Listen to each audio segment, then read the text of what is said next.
Welcome to the Slop Farm. Enjoy the video. You begin by creating the project and uploading your assets.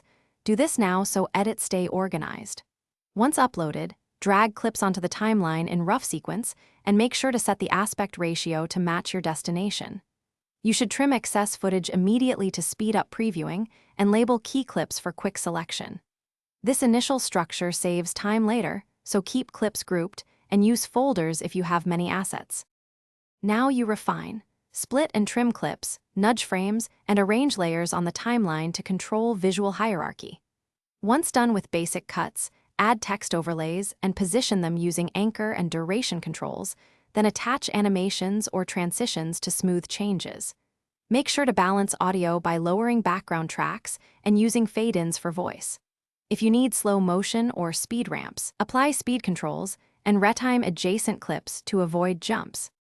Finish by selecting export settings that match your platform, choose resolution and format, then click Export. You can directly copy a share link or download the final MP4. Make sure captions and burn-in elements are correct before exporting.